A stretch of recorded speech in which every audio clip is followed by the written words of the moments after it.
ನೀನು ಸೌಂದರ್ಯಂಗೆ ತೋರಿಸೋ ಕನ್ಸರ್ನ ನಿನ್ನ ಗಂಡಂಗೆ ತೋರಿಸಲ್ವಲ್ಲೇ? ರೀ ಸೌಂದರ್ಯ ಗ್ರೀನ್ ಟೀ ಮಾಡ್ಕೊಡಿ ಅಂತ ಹೇಳಿದ್ಲು. ಜಾರ್ಜಿಗೆ ಹೇಳೋಣ ಅಂದರೆ ಅವಳ ತಲೆನೋವು ಅಂತ ಕೆಲಸಕ್ಕೆ ಬಂದಿಲ್ಲ. ಇನ್ನು ದಿಶಾ ಪಾಪ ಮಲಗಿದ್ದಾಳೆ. ಹೋಗಿ ಚಿರು ನೆಬ್ರಿಸಿ. ನವದಂಪತಿಗಳು ಅನ್ಯೋನ್ಯವಾಗಿ ಮಲ್ಕೊಂಡಿದ್ದಾರೆ ಕಣೆ, ನಾವ್ಯಾಕೆ ಡಿಸ್ಟರ್ಬ್ ಮಾಡಬೇಕು? ಹೌದಲ್ವಾ? ಏನು ಮಾತಾಡ್ತಾ ಇದ್ದೀರಾ? ಸೌಂದರ್ಯ ನಿನಗೆ ಅಂತ ಗ್ರೀನ್ ಟೀ ಮಾಡ್ಕೊಂಬಂದಿದ್ನಮ್ಮ, ತಗೊಂಬಂದು ಕೊಡೋಣ ಅನ್ನೋ ಅಷ್ಟರಲ್ಲಿ ಇವ್ರು ಮಾತಾಡ್ಸ್ಕೊಂಡು ನಿಲ್ಲಿಸ್ಬಿಟ್ರು. ಚಿಕ್ಕಮ್ಮವ ಚಿರು ರೆಡಿನ ಸ್ವಲ್ಪ ನೋಡಿ. ಯಾಕಮ್ಮ? ಆಫೀಸಿಗೆ ಹೋಗ್ಬೇಕಲ್ವಾ? ಓ, ಹಂಗಂದ್ರೆ ನಾನು ರೆಡಿ ಆಗ್ಬಿಟ್ಟು ಬಂದ್ಬಿಡ್ತೀನಿ. ಯಾಕೆಂದ್ರೆ ಚಿರು ಇನ್ನೂ ಎದ್ದಿಲ್ಲ ಅಂತ ಕಾಣಿಸುತ್ತೆ. ಯಾಕೆ? ಏನಮ್ಮ ಹಿಂಗೆ ಕೇಳ್ತೀಯಾ? ಅವನು ಅಣ್ಣನ ಕನ್ಸನ್ನ ನನ್ಸ್ ಮಾಡ್ತಿದ್ದಾನೆ.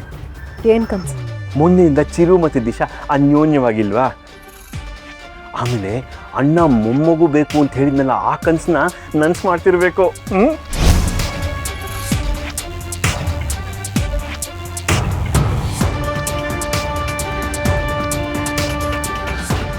ಏನಪ್ಪ ಚಿರು, ಎಲ್ಲ ಸುಸೂತ್ರವಾಗಿ ಆಯ್ತೆ? ನಿಮಗೆ ಗೊತ್ತಿಲ್ಲದಿರೋದು ಏನಿದೆ ಬಿಡಿ ಚಿಕ್ಕಪ್ಪ. ಸುಮ್ಮನೆ ನನ್ನನ್ನು ಫ್ಲ್ಯಾಶ್ ಬ್ಯಾಕ್ ಕಳಿಸ್ಬಿಟ್ಟೆ. ಚಿಕ್ಕಮ್ಮವ ಸ್ವಲ್ಪನೂ ಡೀಸೆನ್ಸಿ ಇಲ್ವಾ? ಚಿರು ನೀನು ಬೇಗ ಹೋಗಿ ರೆಡಿಯಾಗಿ ಆಫೀಸ್ಗೆ ಹೊರಡ್ಬೇಕು. ಓಹ್ ಸರಿ ಅತಿ. ದಿಶಾ ಇಲ್ಲಿ ಮಲಗಿದಾರ ಅದಕ್ಕೆ ಎದ್ದೇಳೋದು ಸ್ವಲ್ಪ ತಡ ಆಗ್ಬೋದು.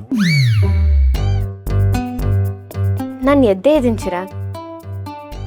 ಹೌದಾ? ಏನಪ್ಪ ಮಲಗಿದ್ದು ಗೊತ್ತಾಗ್ಲಿಲ್ಲ, ಎದ್ದಿದ್ದು ಗೊತ್ತಾಗ್ಲಿಲ್ಲ. ದಾಂಪತ್ಯ ಜೀವನ ಅಂದ್ರೆ ಹಾಗೆ, ಪ್ರಾರಂಭದಲ್ಲಿ ಏನೇನೋ ಆಗತ್ತೆ, ಗೊತ್ತೇ ಆಗೋದಿಲ್ಲ. ಆಮೇಲೆ ಹಂಗೆ ಏನು ಏನು ಗುಣಗ್ತಿರೋದು? ಸೊ ಆರ್ಥಿಕ ಸಾಕು ಡಿಸ್ಕಷನ್. ಬೇಗ ರೆಡಿಯಾಗಿ ಹೋಗಿ.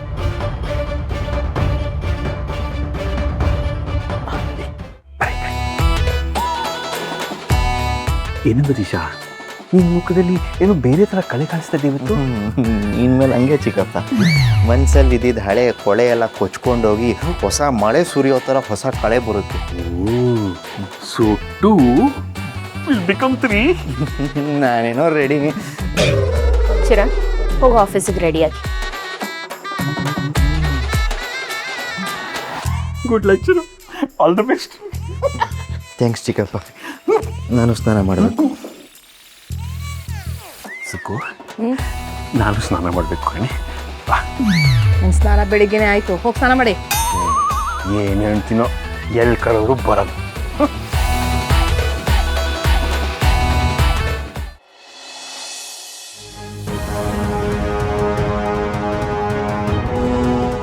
ಇವತ್ತು ನನ್ನ ಹನಿಗೆ ನಾನು ಕುಂಕುಮ ಹಚ್ಕೊಳಕತ್ತೀನಿ. ಮುಂದೊಂದು ದಿವಸ ಈ ನರಸಿಂಹನ ನನ್ನ ಹನಿಗೆ ಕುಂಕುಮ ಹಚ್ಬೇಕು. ಹಂಗೆ ಮಾಡ್ತೀನಿ. ನಂಗೆ ಗೊತ್ತೈತಿ ನಾ ಈಗ ಅಂದಿದ್ದು ಈಸಿ ಇಲ್ಲ ಅಂತ.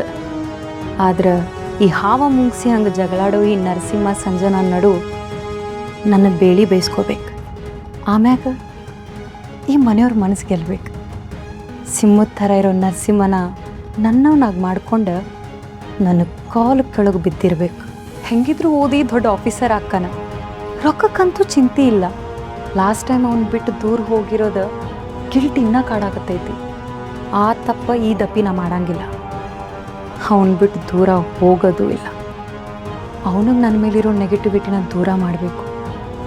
ಅವಾಗ ಮಾತ್ರ ಅವನು ಮೊದಲಿನ ಥರ ನನ್ನ ಜೊತೆ ಕ್ಲೋಸ್ ಆಗಿರೋಕ್ಕೆ ಸಾಧ್ಯ.